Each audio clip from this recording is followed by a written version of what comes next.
Welcome back to Pro Tour Dark Ascension here at Honolulu. Rich Hagan alongside your Magic Online Champion, Mr. Reid Duke.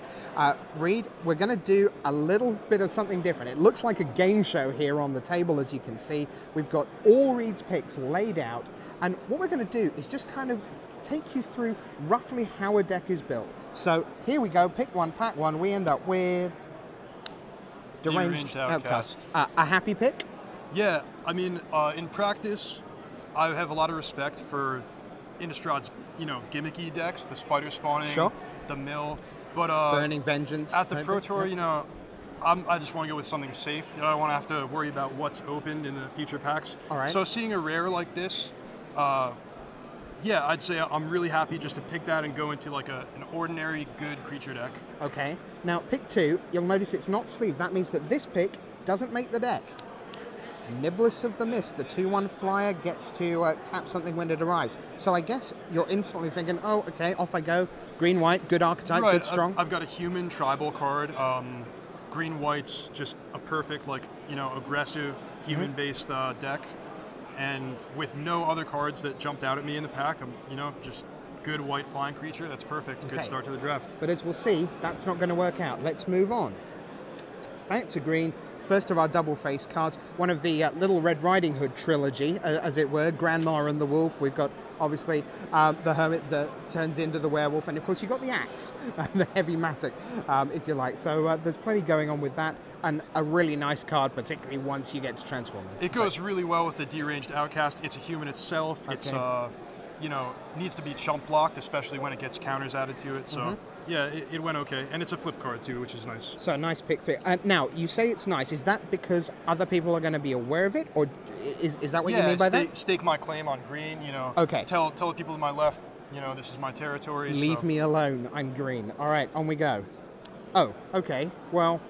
So yeah, seeing what's most likely the best common in the set, pick 4, it's kind of indicates to me that the people on my right don't want to be in black. And it was just miles better than the next best card. I hadn't seen any white to go with the Niblis, so I figured I'd take it and just see what happens. Let's see what happens.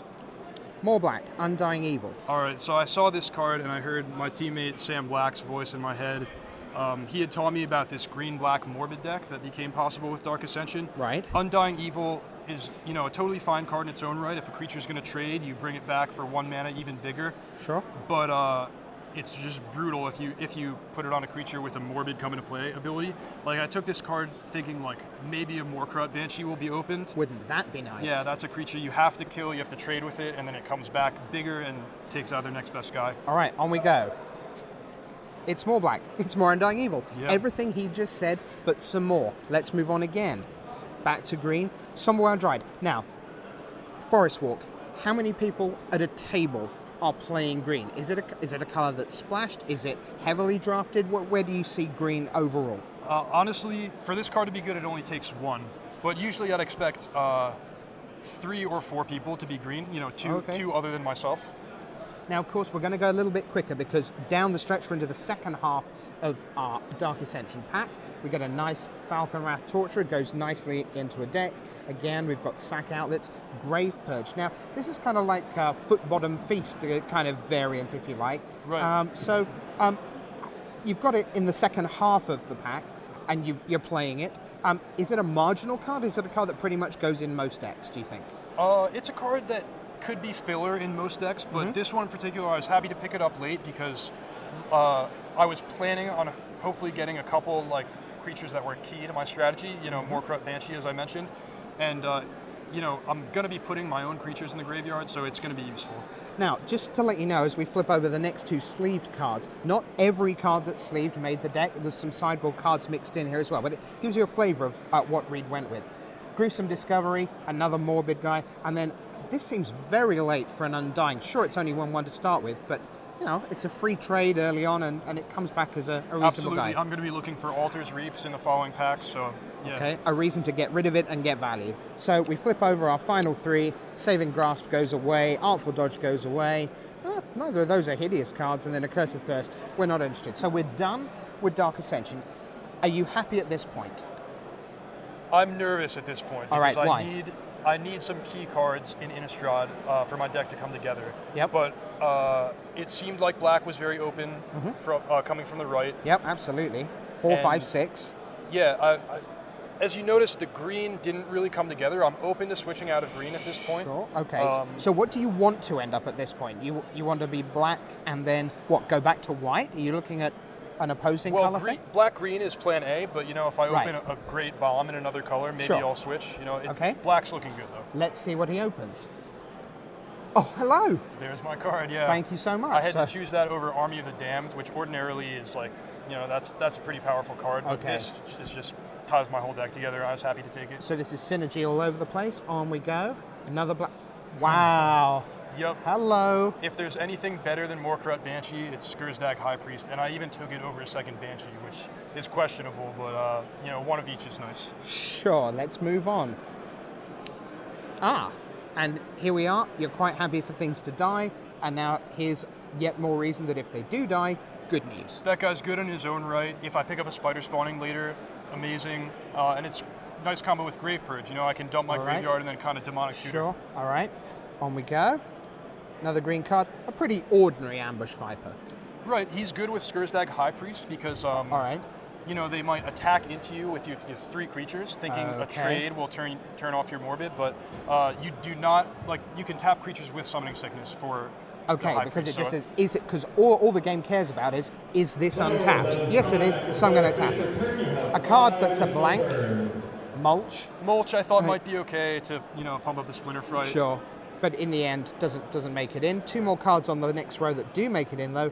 You flip with Villagers of Eswild, and then Night Terrors. Tell us about that. Is that a card you sideboard in? It ended up being a sideboard card. I like picking up the discard in case somebody has like a deck that revolves around like very specific cards, like a Spider Spawning deck, and very late, deck. and so on. Sure. Also, I had passed the Army of the Damned, so. So there's a card specifically. You know, let's not get beaten by that. I can just save it until turn 7 and take it away. All right, more cards that are of use in the next row.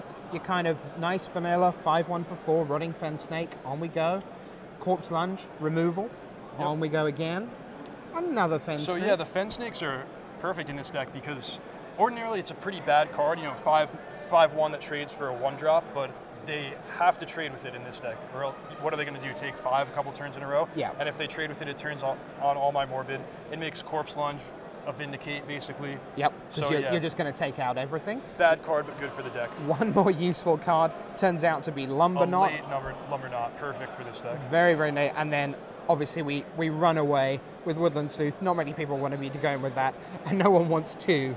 And then Kindercatch. I saw someone take that as high as 4th at the draft viewer, and come round like 14th as well. That is a card that really nobody wants, so maybe the 4th pick was wasted there. You can check out the draft viewer for all of Pod 1. But we go in to the second and final pack of Innistrad. We open up Tribute to Hunger. A nice first pick, an okay first pick. Yeah, my deck really lives and dies on removal, so, you know, especially the more removal you have, the better Tribute to Hunger gets, because you're more likely to take out a creature that you need to take out, and the life gain doesn't hurt. All right. Next up.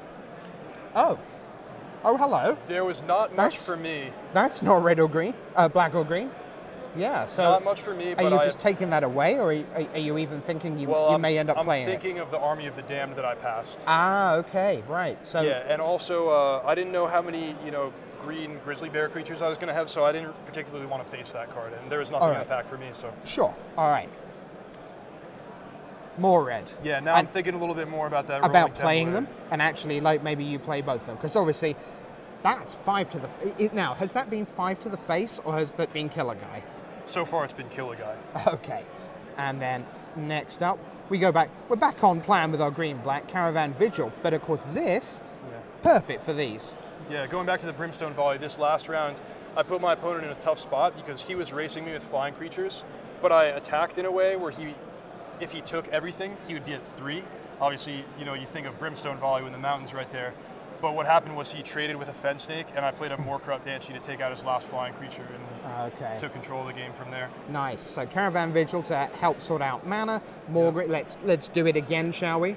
And then Harvest Pirate. Nice removal again. So now suddenly you've got removal, arguably mass removal in pack 3, which is very nice. And then Ooh. Now tell Brainweaver. me about Brainweaver. What's that like? Because that feels, I mean, anytime you spend 4 mana on a 1/1, there are some alarm bells ringing. So tell us why Brainweaver is good for you. Well, you know, it's bad card advantage, but it's card advantage nonetheless. I have a lot of removal in here, so if I can reliably live to the late game, anything that's going to give me card advantage is good. But it also has a lot of combos in my deck. You know, turn 4 Brainweaver, leave it there, and then turn 5 Morkaret Banshee. Or how about turn 5 Brainweaver, Undying Evil it, take out 2 cards, bring it back, take out the other 2 cards. Oh wow! Yeah. Oh, that's crazy good, isn't it? I mean, when you put it like that, that's unfair magic. Yeah. Right. Okay. I wish I had another one. We're on to the last row. Let's see what we've got left. Altar's Reap. You Yep, said you the were hoping final to key, find that. The final card I was waiting for. Absolutely. And then one more card of use.